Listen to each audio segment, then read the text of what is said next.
you awake? I thought I heard you get up. Yeah, I'm awake. Sorry, I just can't sleep. Are you thinking about him?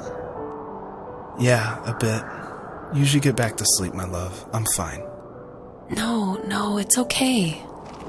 What else is on your mind? I don't know. It seems weird, but I had one of the most vivid dreams of my life. I saw a fox on a snowy mountain, just looking confused and worried. Those eyes. I can't get those eyes out of my head. She was running in the windy snow, looking for something. Do you think it has to do with you and what's been going on? I don't know. It was just a dream, Rachel. They're not meant to make sense. A lot's happened the past couple days, that's all. Well, if you're not going to sleep anyway, you should tell me. I want to hear. All right.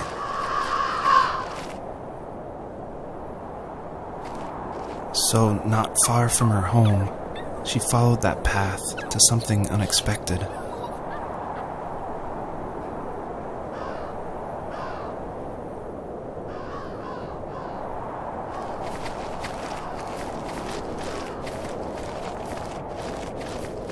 She couldn't stay, though.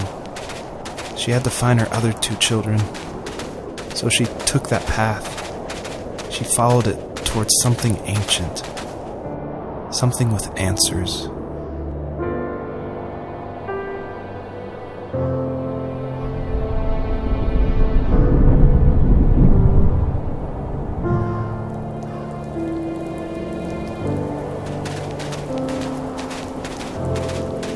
The fox looked high and low, searching for any sign of her cubs. Points of light showed the way to this ancient tree. It was as if each one had a story to tell, all their own. The land was trying to tell my story, too. I felt like I was right behind her the whole time.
The older I got, the more I withdrew.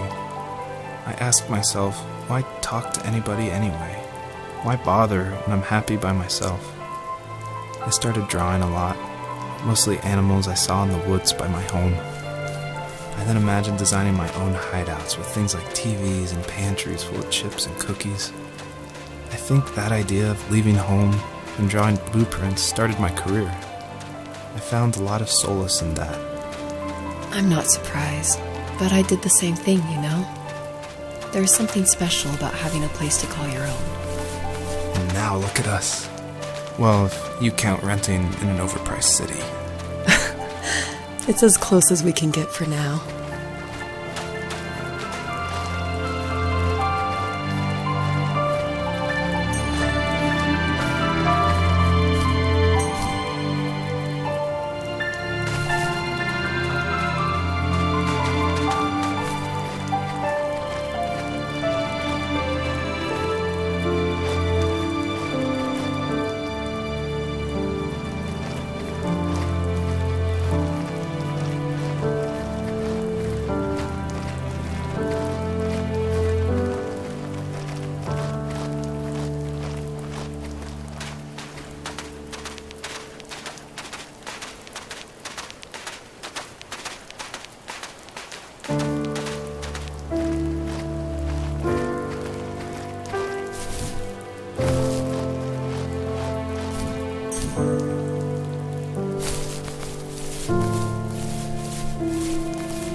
My teenage years were full of sketching, angst, and trouble.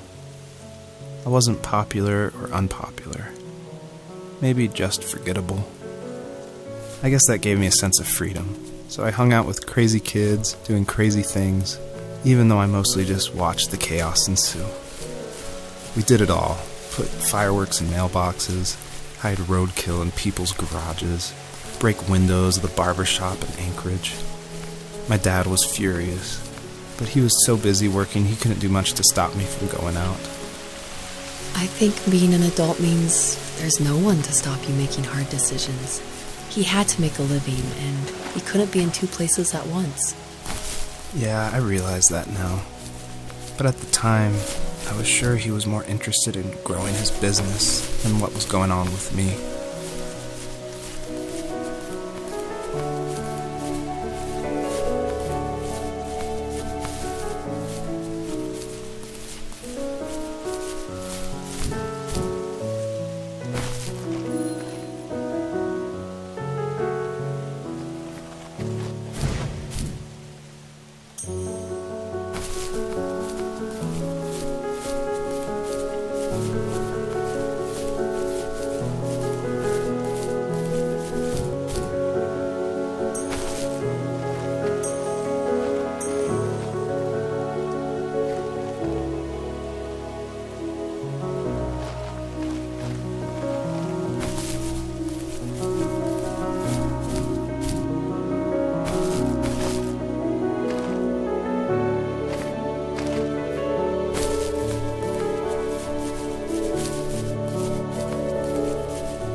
He was working another late night, and my friends were over, saying how bored they were and how they had come all the way out to my house for nothing.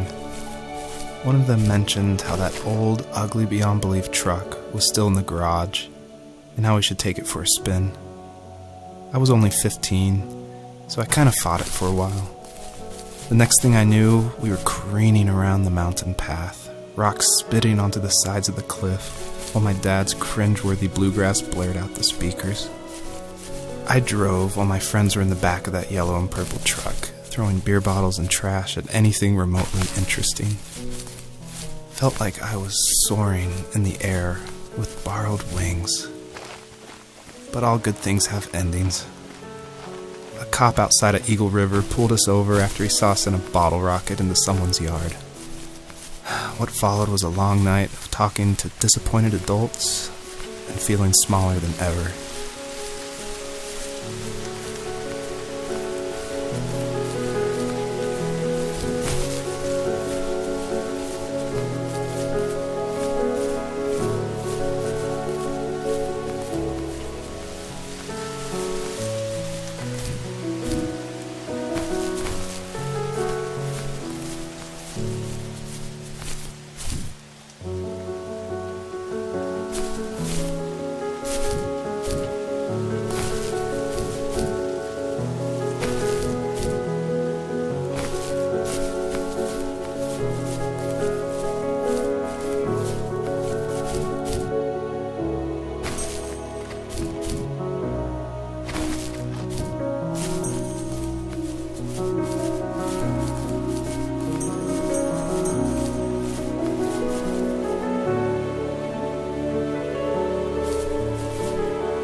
After he drove me home from the police station, I blew up at him, saying how I never wanted to be like him, how I was going to be someone and leave that hick icebox for good. He just looked forward at the road with tired eyes. I took out that bluegrass tape from the cassette deck and chucked it out the window. In my sage teenage wisdom, I thought I had proved the ultimate point, but my dad had a different idea. He slammed the brakes, slowly bowed his head while gripping the steering wheel, and finally looked at me. All he said, like it was a polite request, was, "Make this right." I sat there in silence, fuming, but I eventually got out and combed every square inch of the woods, muttering profanity after profanity. I found it 30 minutes later, near a small waterfall off the road. I went back to the truck, put the wet tape back in, and sure enough it worked. We didn't speak another word to each other the rest of the night. Wow, I knew you were a crazy teenager, but... It's hard to believe, isn't it? It surprises me too. It's like I didn't really know who that kid was back then. I bet my dad thought the same thing over and over. It's almost like he was saying, "Make this right," to himself, more than to me.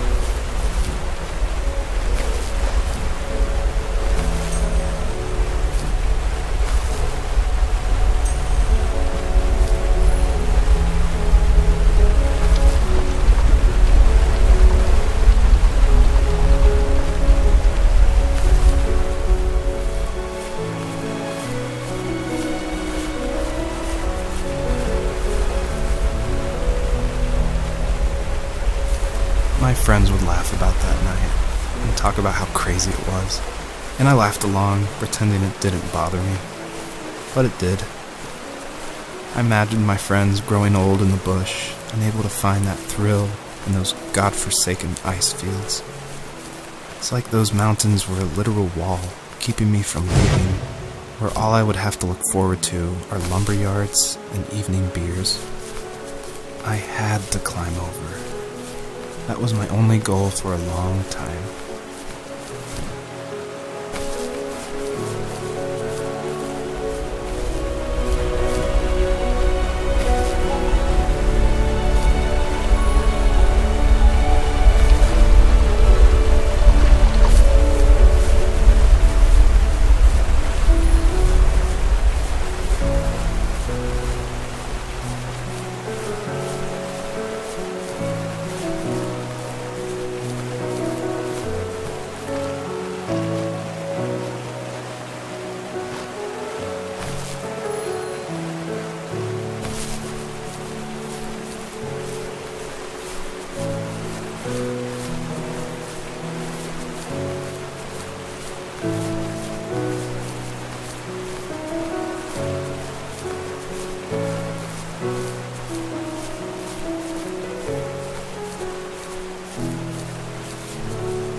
If there was some way I could take my love of drawing and turn it into a way of escape, nothing would make me happier.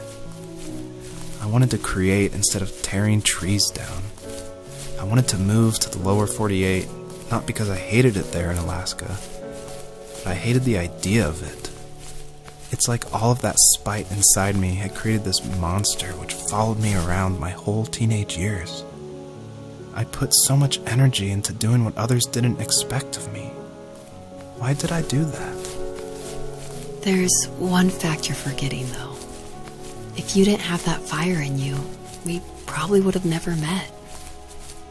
You're absolutely right. Maybe the destination is all that matters in the end. But then why am I awake? Why am I seeing this fox go on her journey? And why can't I stop thinking about my dad?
On our property, there were old abandoned pieces of a shed and car long left unused.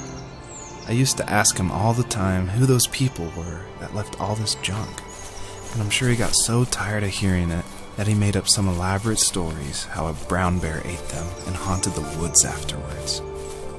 What's funny is I think it made those people seem more real. Growing up thinking they were still hanging out like they couldn't say goodbye. I used to tell my friends how I could swear I saw spirits move near the water, and that always freaked them out. I guess it didn't bother me, because the way I saw it, they were normal people with old cars and sheds, just trying to figure out how to survive and be happy in the middle of nowhere. It was a cool thought that they didn't want to leave, but I was a weird kid. Well, you had good company since those ghosts like living in a place where they were brutally devoured.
Built a lot of stuff in his free time.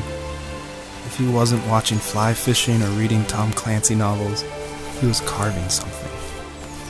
He made tons of birdhouses. Not that he was into bird watching, but I think he really missed working and adding on to the home. If he couldn't afford the time to build onto our own house, he would have to settle with watching birds move into their little homes. We kept an old mattress in the bed of that ugly yellow truck, so we would drive it deep into the woods and then watch the birds fly into their houses while the sun set. Usually it was accompanied by venison jerky or a cold Coke, but not a lot of talking, which is how we both liked it.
most distant at the times when I detested him the most. He kept reaching out. For a year straight, he asked me every week when we were going camping. I thought he was just dense. Eventually, to shut him up, I agreed. We carried out the worn lawn chairs from the garage and set up a cinder block campfire at the site we'd always used behind the house. We walked down the mountain path, talking in the warm sunshine we only got a couple months of the year. Those 3 obsidian rocks shimmered alongside the shore, almost like sparklers pressed against a dark window. I'll never forget that wet stone on my feet, or how those massive mountains looked even bigger in the lake's reflection. I felt small, but grateful. As the sun set, my dad found something I hadn't seen for a long time. The tree where I'd made my first carving when I was 6. I hadn't even carved it. My dad had helped me, but I still called it my tree. Something about seeing my name there made me open up, and we talked about everything that night in that old camouflage tent. I told him how much I loved sketching and design, and how it would be a dream to study architecture in Seattle. I told him how I didn't get along with my friends much anymore, but that I didn't mind being alone. He told me he was there for me, and he joked that if all he had to do was write my name on a tree to finally get me to talk, he would have left me carved logs with novels on them in front of my room every morning. I don't know why it took me that long to realize it, but it was then I knew how much he had sacrificed for me. The perpetrator stood nearby, unfazed, like nothing was wrong. My dad is dead, and he's never coming back, Rachel. I can tell you these stories, but I can never reminisce with him again. He can never hold a grandchild that we'll probably never be able to have. I can never talk to him again, and I'll never be able to say I'm sorry for everything.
I need to go to bed. I just can't talk about this anymore. Good night.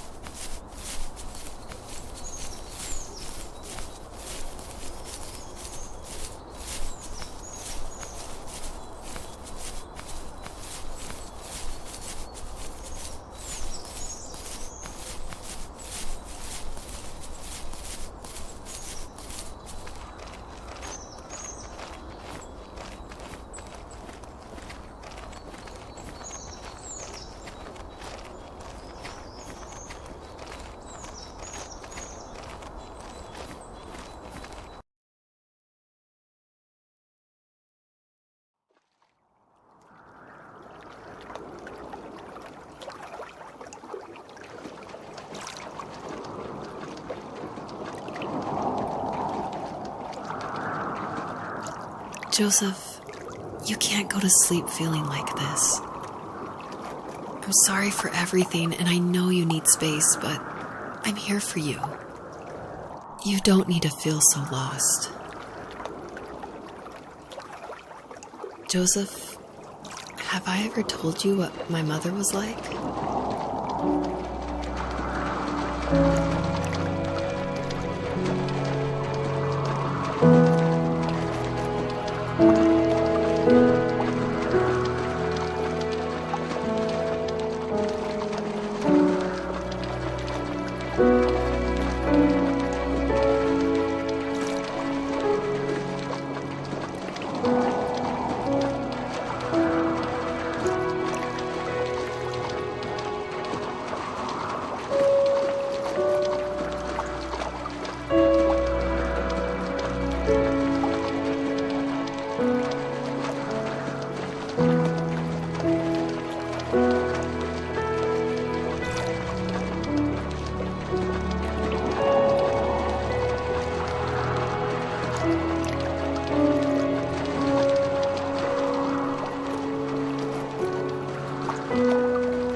You know what it's like not to have a mom at home. And you know how hard that made my childhood. What helped me was watching the birds in the morning before the school bus came. I thought that my mother was one of those birds, and it made me want to be free like her. My mom taught me how to fold origami cranes while she was in the hospital. So I told myself I would fold one every day until I could fly myself. I think we both have always loved animals, and for me that love started with a dog. Sometimes this Rottweiler would come up to our property line and wait at the fence for me, but only once in a while. I was sure to check every day immediately after school, and it usually ended in disappointment. I would even steal money from my passed-out dad just so I could buy these off-brand dog biscuits. Even when she did stop by, she never went beyond the fence. Why was she so scared?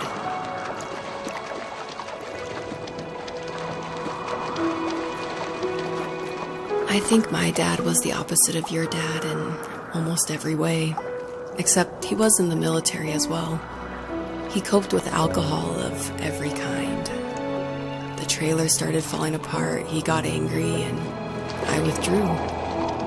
More and more I became the weird, quiet kid who made lots of origami birds and carried dog biscuits around.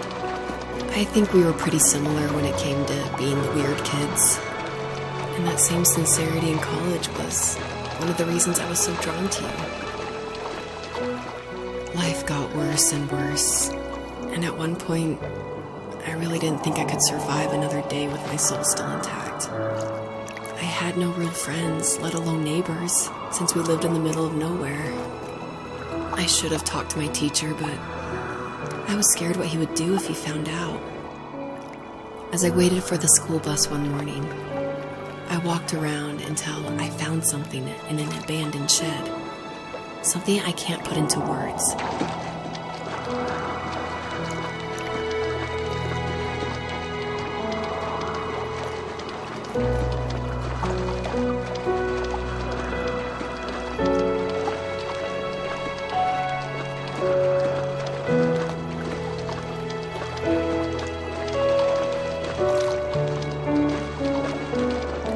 I summoned courage I didn't know I had, and I broke into my dad's room and found the key to the shed where he had locked my bike. I'll never forget that feeling, the wind rushing by my ears as the sun rose over fields of wheat. I was flying for the first time.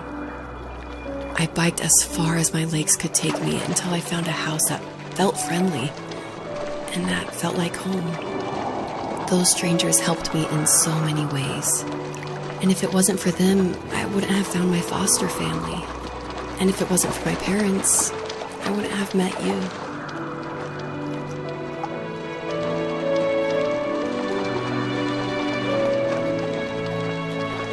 You have strength, Joseph, and you're not as alone as you think. It's all just so pointless. Just waiting for life to happen. It's like having the home I always wanted is cursed out of my reach. The thought of being a parent myself. How could I do that when I couldn't even be a good son? I'm sorry. I know what you're saying. I just don't know how things will work out. These quiet hours will turn into years. We'll wonder which roads passed us by. Then we'll forge a new road together. Besides, I discovered for myself that one fateful morning where any hopeful road leads to. There may be thorns in this, but it always leads to the same thing. And what's that? Family. I'm so glad that you're part of my family, Rachel. And I'm glad you're part of mine.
The fox knew her last cub would be waiting for her at the first tree. She was almost there. The rain cascaded onto the jade valley where the entrance to the tree was. Life was protected there, because that's where life began. It was now only a mother and a daughter left. Items from my life still dotted the ground as she moved closer to her destination and destiny.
At the end of high school, I felt something I hadn't felt in a long time. Drive. I looked into the best architecture schools on the West Coast, then got a dose of reality when looking at other students' portfolios and the high cost of tuition. I still wanted to be something, to be the next Alvaro Siza, and to make those thousands of sketches worth something in my grand history. But now even an internship sounds impossible. Siza helped me understand how essential emotion is in architecture, and he also said light is the real composer of space. I like to think these glints of light, like not finding a job or even a strange dream about a fox, are something I should be thankful for, even if the illuminated space is something I'm less than comfortable with.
My dad was super supportive with my college plans, to a point.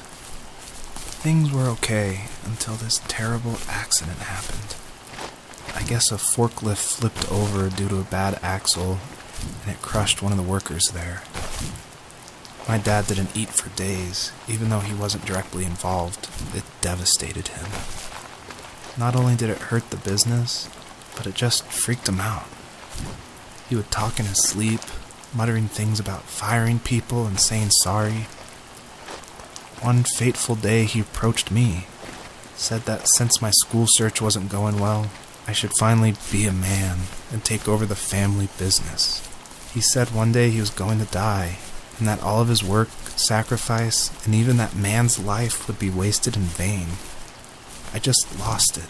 Teenage me just exploded at the thought. I screwed up. I said things I shouldn't have. He was having a crisis, and I pretty much spit in his face.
Was that the last time you talked to him?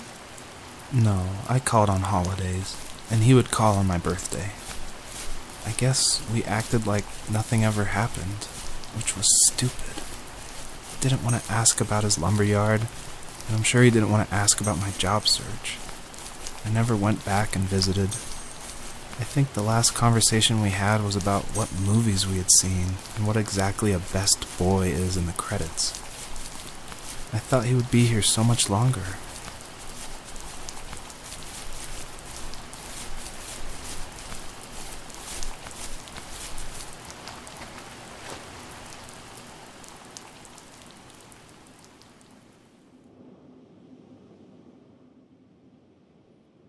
In the distance, the first tree illuminated the wasteland.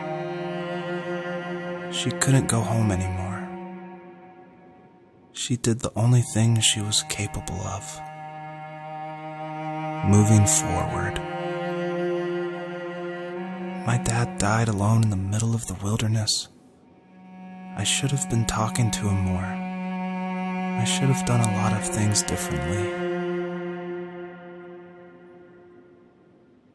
If the first tree on earth brought life with it, if it taught the birds to sing and fly and showed saplings how to grow, what could it do for us?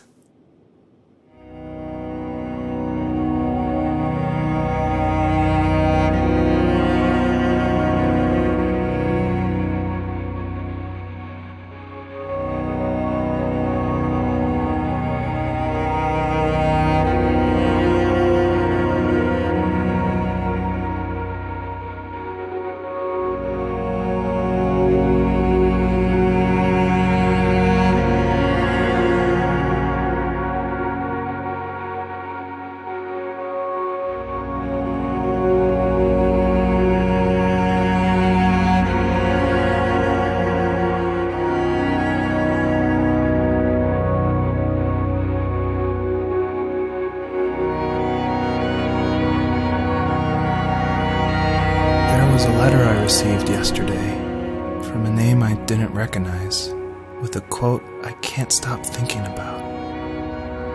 Death is not the opposite of life, but a part of it. More and more, I'm realizing one important truth.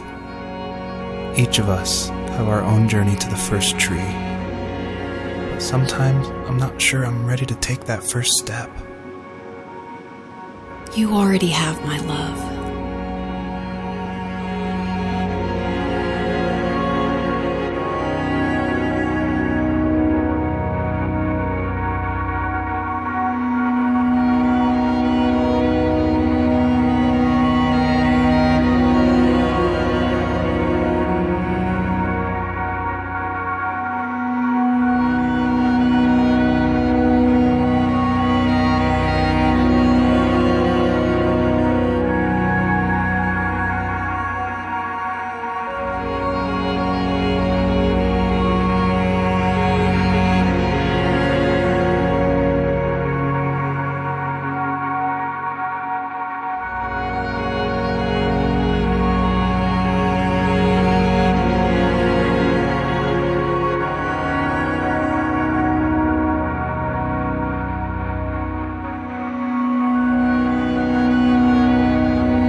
guess her journey was over.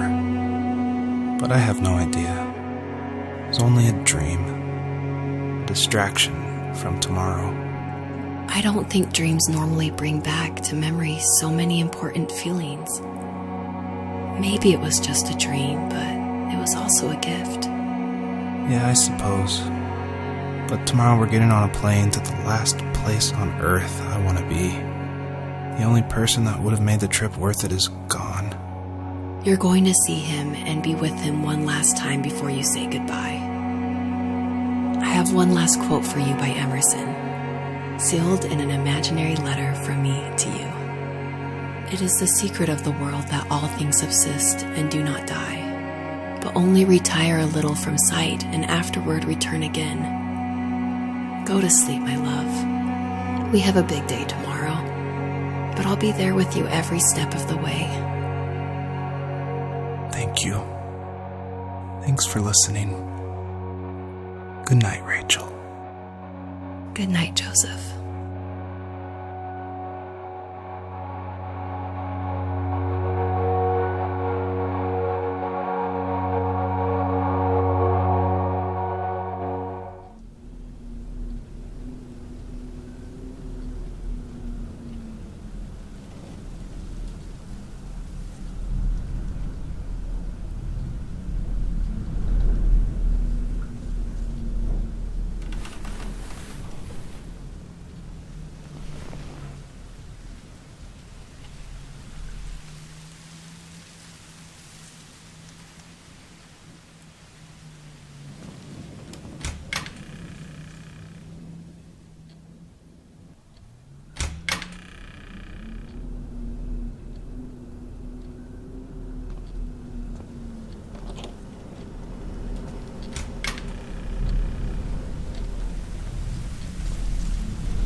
Hell?